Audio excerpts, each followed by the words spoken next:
one of my absolute pleasures to have as a friend, someone I met, decades ago now, a few decades ago.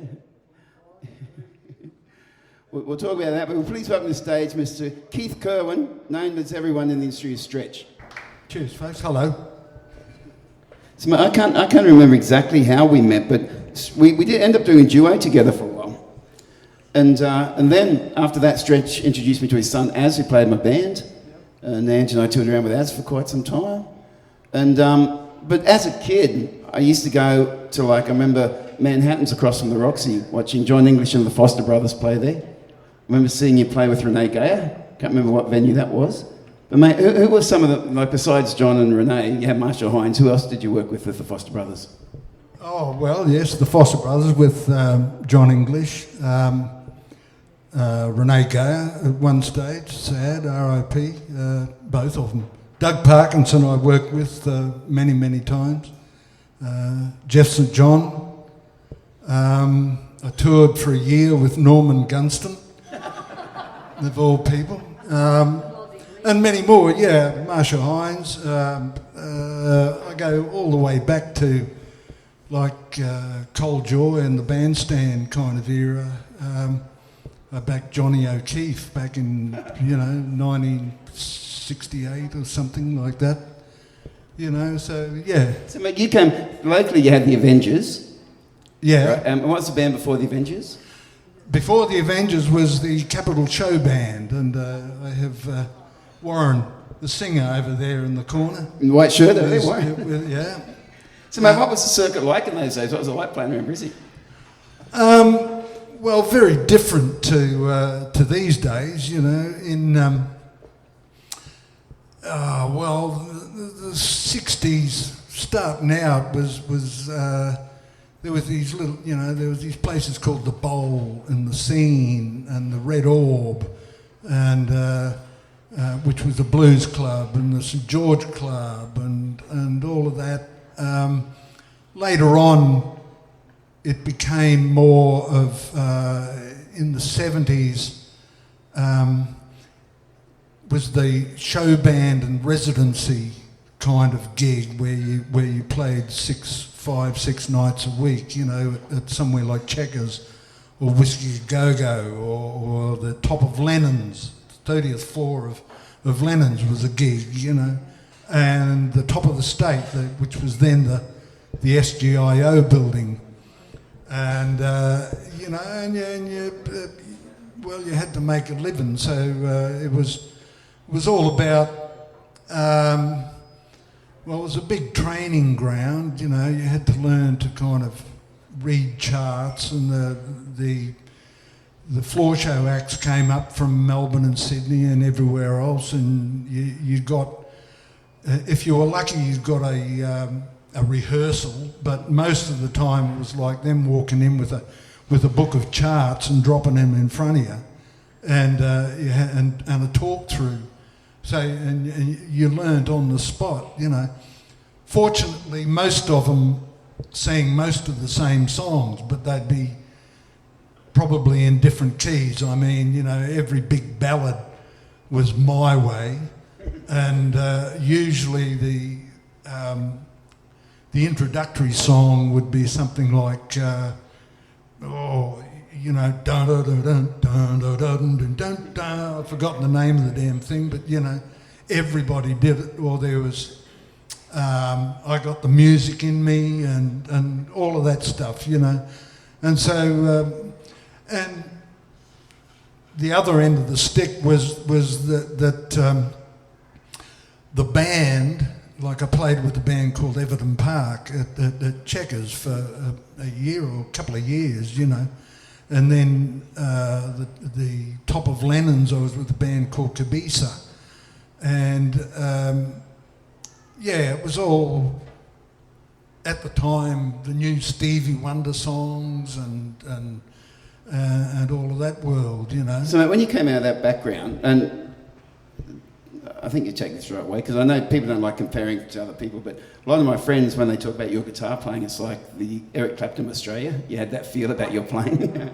And what was it that made you separate from like a club player doing the chart stuff to having such a really beautiful, unique style of your own?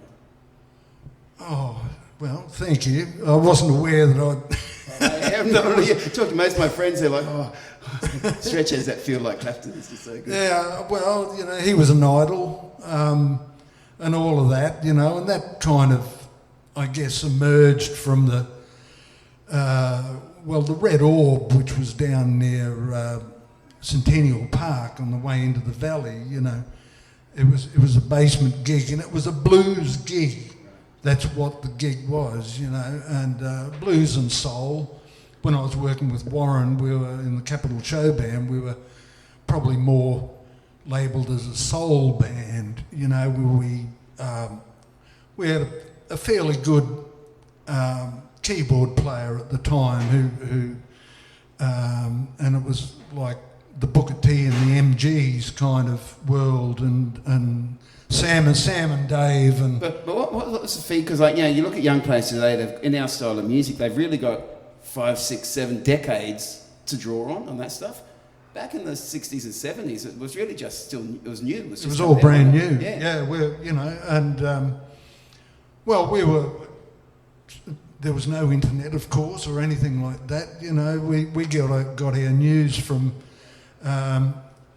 the New Music Express, which came out 3 months later, and records came out months later.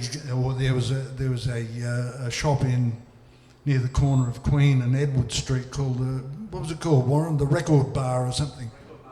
Record Market, yeah. And they had from memory, they had an upstairs section where you could get imports, and they'd bring them in within a couple of weeks, as opposed to months.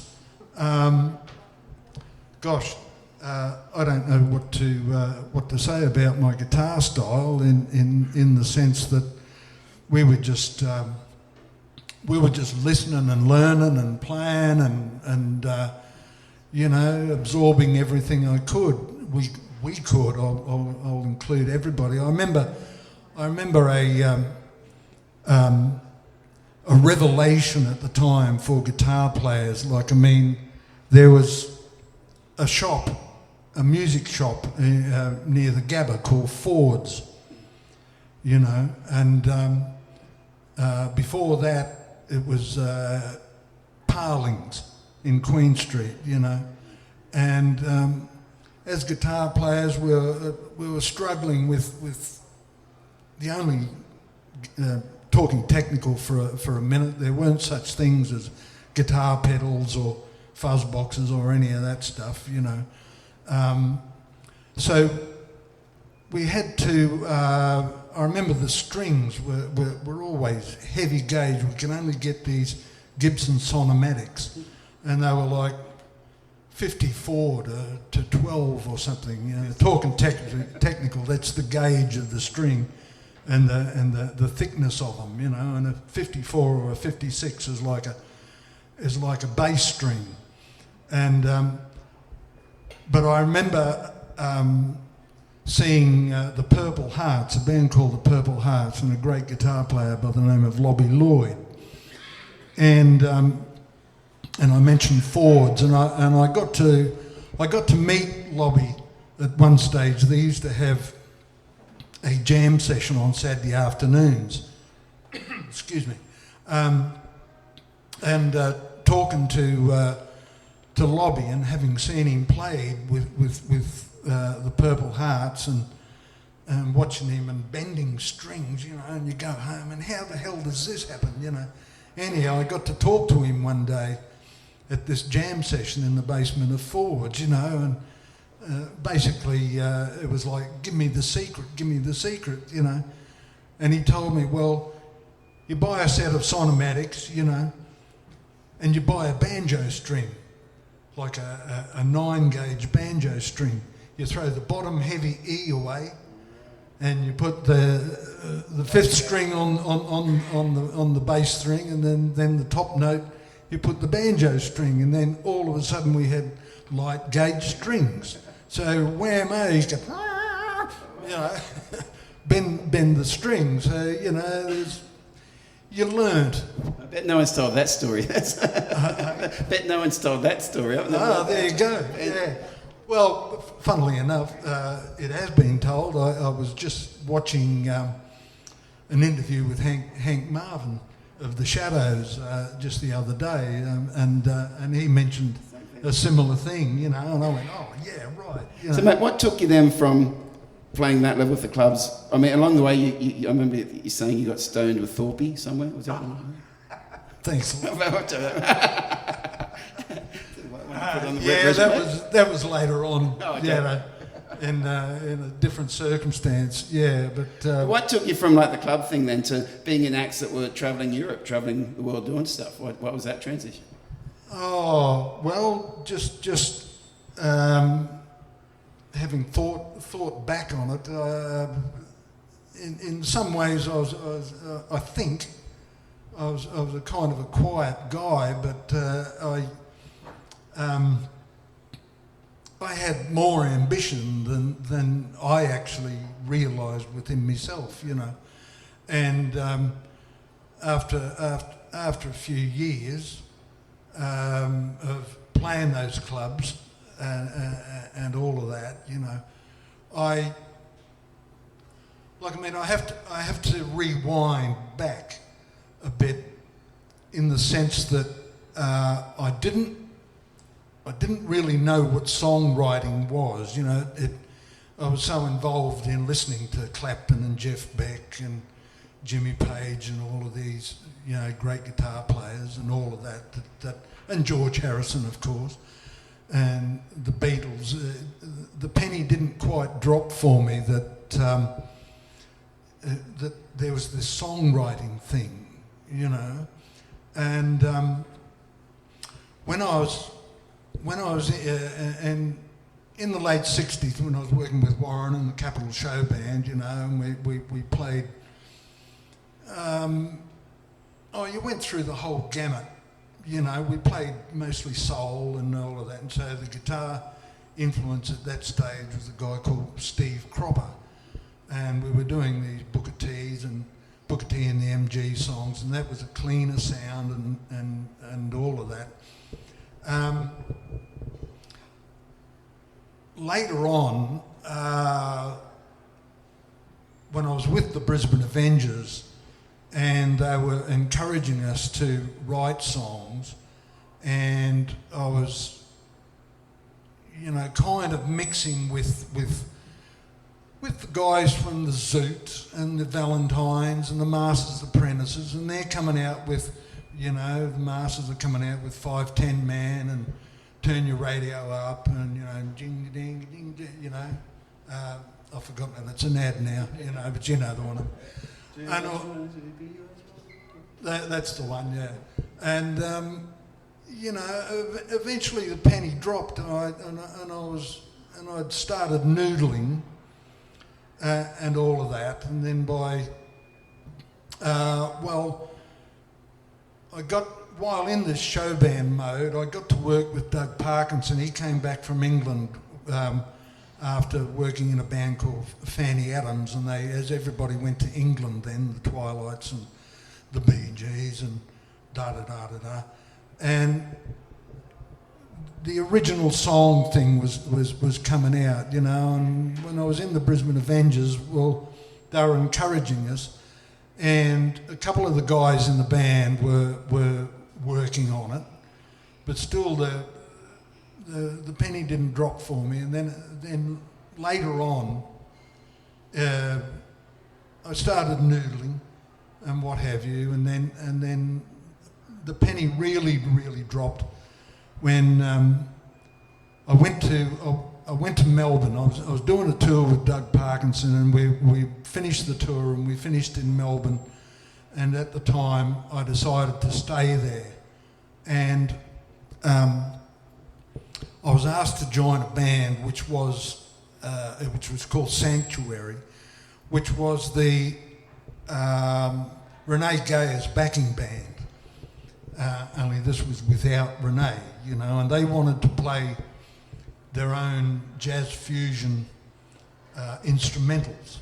Now, this involved a guy by the name of Barry Sullivan, or otherwise known as Big Goose, who was the bass player with Chain, right? And another fellow by the name of Mel Logan, and they came and approached me and said, "Hey, Stretch, I knew Barry Sullivan from the days of the Red Orb, when they all went to Melbourne, and in a band called the Bay City Union, which became Chain, and I'm in this pop group, bubblegum type of thing, called the Brisbane Avengers, and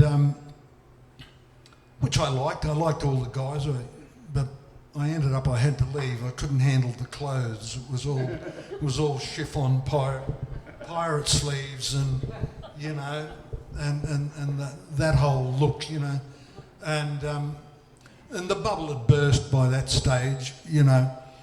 So we're jumping all over the place here. Come about 1977, I run into Barry Sullivan, Big Goose again, who says, "Come and join my band. We're playing all our own instrumentals. You're the guitar player, you're the singer, you write the vocal songs." You know, and I was like, "Oh, what?" And so that was I had a few songs up my sleeve, which I'd been noodling with, but this was serious, big time, you know. They were managed by Michael Gudinski and Mushroom and all of that world, and the like. So Barry went on to play with LRB, didn't he? Like, yes, yeah, and Mel, both of them, yeah, and so that was my first serious introduction to songwriting, and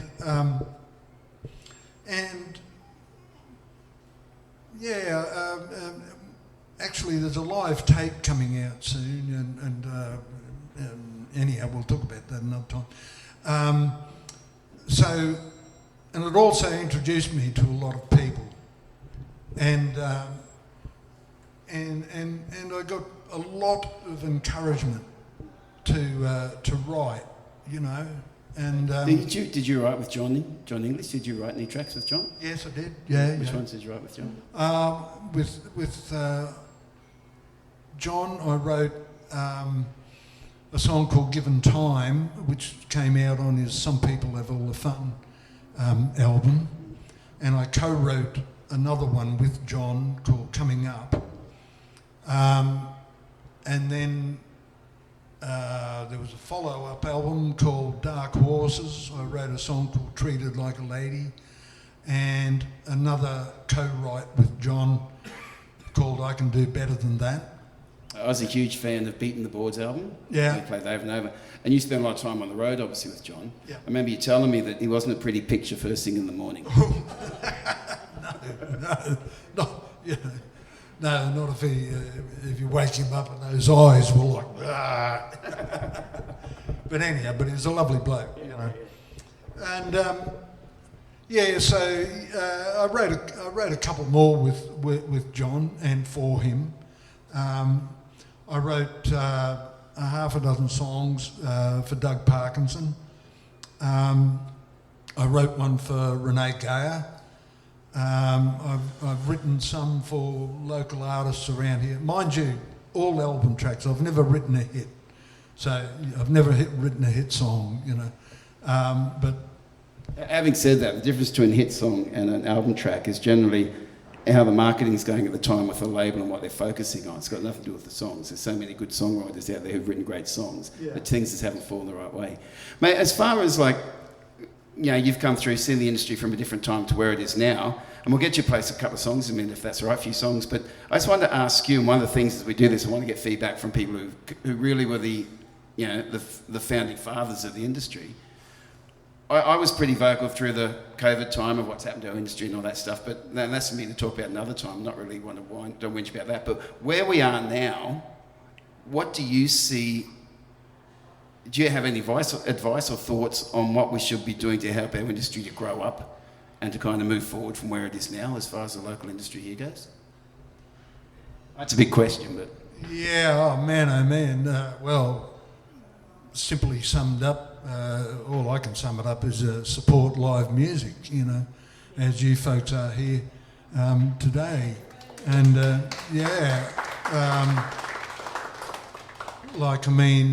as far as fixing the industry or what have you,